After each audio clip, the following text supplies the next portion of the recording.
Hey, what's up guys, Raven here, and sorry that I haven't been in videos, but as you guys know, I've been grounded. But I'm still on contact, you can contact me through YouTube mostly, but, um, I don't know when I'll be ungrounded, but when I do, I'll be making more videos. But, this was just going to be kind of an update saying that I might be getting off punishment soon because my grades will improve, and I wanted to talk about this subject. You guys may know this, but I am very biased because this is my favorite deck ever. But I took my bias out of contents, and I'm going to say Inzectors may be tier 1, if not one of the top 3 decks of the format. Now, the reason I say this is I've been an Inzector player for quite some time, and I love the deck, I know. I won't say it's always going to be, you win, but it's definitely going to be a deck where in the hands of a player who knows what he's doing, can almost always have answers.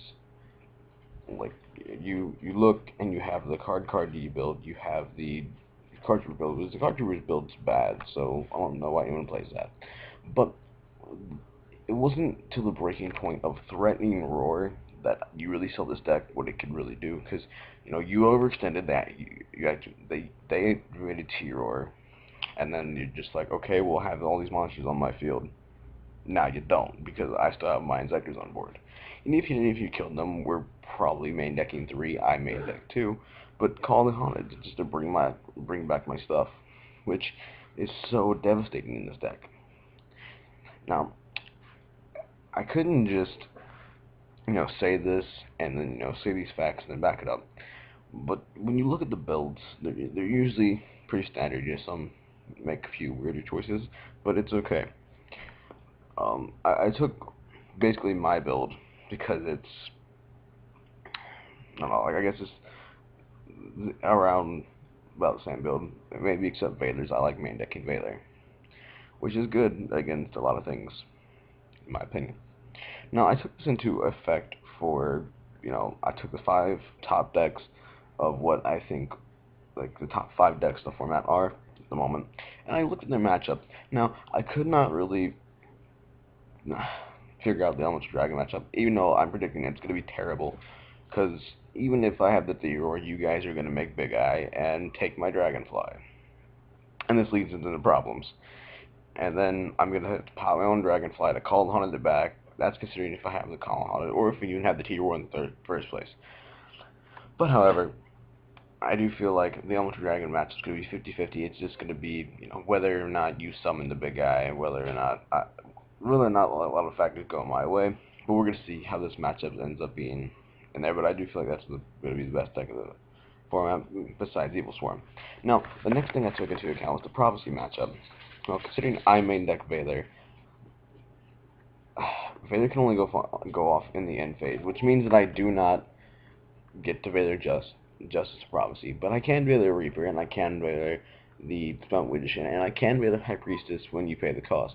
However, this is not necessarily a good thing to do, because you guys may have the opportunity to add back what you want to hand. Now, I took this into account, but you guys put a big scary monster on the board, and you guys are just gonna, have a bunch of spells in your hand, but it's cool, because I feel like I'm gonna be able to pop them, and it's gonna be whatever. But I really do not know, because once again, I haven't seen a lot of duels, and I haven't done a lot of playtesting against Prophecy. But however, I feel like this matchup's in my favor, even though you guys do run T-Roars as well. Now, the thing that I took into account was Fire Fist. Fire Fist are very good, but their Inzector matchup is so terrible. That is because you have so many back row to pop, and a good Inzector player who knows what they're doing will know exactly how to play against Fire Fist. I tested against this deck so much because everyone said it was a problem matchup for me. Never had a problem with it. Sure, I scrubbed out at regionals, but, stuff happens. And I did lose to this deck off. I'm not going to blame it on it, but it was a really bad hand that lost me game 3. And then game 2, he just had the nuts. But I'm very comfortable with this matchup. A good Inzector player is going to pop the back row, and you're going to have anything to save your monsters, and I'm just going to swing over it with a Gigamantis and a sword. And, like, the 29 monster that you make is just going to be Gigamantis sword, unless you lance it, which I've already probably popped, by the way. And like it's just a very hard matchup for Fire Fist to counteract, because no matter how much stuff you lay down, I know what you've set and I know what's probably there, and I'm just gonna pop the main things. And then when I get done popping those, I'm just gonna pop the monster with Hornet. Now, I will stop right here for a second and just say this is also assuming that I, of course, have Dragonfly Hornet. Now, I understand that this combo can sometimes be a hard thing to get. Like I said, bad hand, game 3 against Fire Fist. Oh well. But you know what happens, every deck has its inconsistencies. This deck makes up for its consistency with pot dualities and card Ds and threatening roars to save its ass if it needs it. Anyway, Evil Swarm. I really love this matchup because, yeah, they summon some really weird beat sticks, and they... I should actually change this tactic. I think you'll be fine about it. They have the ability to main deck macro, which really hurts. So I'm giving them the matchup 70-30. This is, of course, assuming that they have the macro. But most Inzectors players will main 3 MST, so I have just as much chance of maining, or of not maining, but of drawing the MST that you do drawing the macro. Now, I would really give this matchup like a 40-60 to my part, because you guys also have to go off and have the macro. I can, possibly get around it, because I just have to have the MST to combat your biggest answer for me. And unless you're maining Dress, which I found out really hard to put in my build because I couldn't find the space for it, then it's just really hard for you to protect against Hornet, because I don't really summon anything higher than level 5. So, Ophions on board, it's not a problem. I mean, unless you make some like big skill drain for me, go for it. Actually, does that work? I'm gonna test that out. Skill drain and Evil Swarm. It would maybe get inside decking for some decks, but I like that. But I do feel like my Evil Swarm matchup is very, very good. Because their biggest card is Ophion, and it just doesn't really hurt Inzectors as much. And then I took a look at Mermail. Now Mermail is very fast, very explosive, and I have threatening roars, and that's my answer to pretty much everything. It's just threatening roars. All these decks spam really fast except for Fire Fist, and I just go, okay, threatening roar, not pop everything you have. Congratulations. But I played this deck a few times at regionals, and it was just really back and forth. It was just the opinion. I think he had the overworked, and that's what it killed me. The game 3 had the overworked, and he got to take it there. But my Roman matchup is very, very good, in my opinion. Like, I don't like them setting Lende because I kill it, regardless. But I am able to, most of the times, have a really good answer for this deck, because I can just explode right after they've exploded. And not a lot of decks can do that against Mermail, because they've popped your back row, they've popped your face up possibly, and they've dropped a bunch of big monsters. And this deck's really about control. It's control to aggro. So that against Mermail, which is just completely aggressive, plays almost no defense. As soon as you slip up and I activate the threatening roar, it's so good, because you have these big monsters that you've wasted a lot of your resources on. It's cool, now they're gone. Now, I know I say this like Threatening Roar is a god, because Threatening Roar in this deck is so godly. It brung that deck from a good deck to a great deck.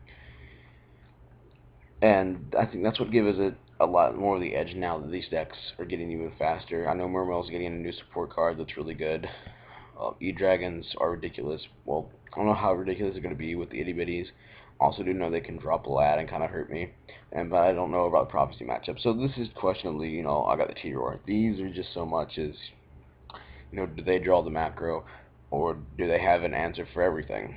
And do I draw bad? But I like this matchup a lot, Fire Fist. Now, after considering this, I said, I've played most of these decks. Doesn't really, I can do really well with them. And then I was like, okay, what are two decks that still see play, but I have trouble with? Macro Rabbit, because of macro, not because of Dolka and Logia. And Fire King. Fire King because Garunix is kind of a bitch. Even if I don't have the Threatening Roar, I'm gonna pop it, and if I do not pop everything on your board and get over 8,000 damage that turn, you go, okay, cool, Garunix, and then it happens to their standby phase, so I can't Vather it, and blows up everything on my board. So then I have to rely that I have to call the Haunted, and if I don't, then oh well. But I do like most of their matchups here, and I hope you guys are seeing where I'm coming from, maybe saying that Inzectors is at least tier 1, if not one of the best 3 decks out there. I would say the best 3 decks out there right now are Prophecy, E-Dragons, and Evil Swarm. And Evil Swarm's matchup against E-Dragons, Prophecy, and Mermail are amazing, but not so much. Oh, and Fire King, they can't get Garunix as well. But you know, against Inzectors, I feel like Inzector has a good matchup against this, a good matchup against this, a good matchup with this. I'm debating whether this, because this deck is ridiculous if we get the itty-bitties in the TCG. I don't know how this works out. I'm pretty sure it's decent, though. Fire King is meh. Macro Rabbit is meh, compared to anything about the macro. And, like, I look all around the board, and I do not see a deck other than Inzectors that I think, that, you know, can kind of hold its own against a lot of these decks. Like, maybe Machina Gadgets, but Machina is a little slower, and I feel like, but don't get me wrong, they can have their fast plays, but it's just a little bit too slow, in my opinion, for E-Drags, for Prophecy, and I don't think they really use the Threatening Roar to save them if they need it, or they don't. They're a really defensive deck, so it really comes down to, can you outspeed them, which these decks have the tendency to do, and Inzectors can usually keep up with these because Inzectors has always been a fast deck. But I'm going to end this video before it's way too long. Let me guys know what you think about my analysis of Inzectors and how you think it is. And just before you go, this card's amazing. But yeah, let me know how you think I did with the analysis of the deck. I know that I'm a biased Inzector player because I love Inzectors, and I feel like it'll always be my favorite deck. But I try to put the bias aside for this video. Maybe I didn't. If you guys don't think I did, let me know. But yeah, just let me know what you guys stand on Inzectors and the meta and stuff. So I'll see you guys later. Peace.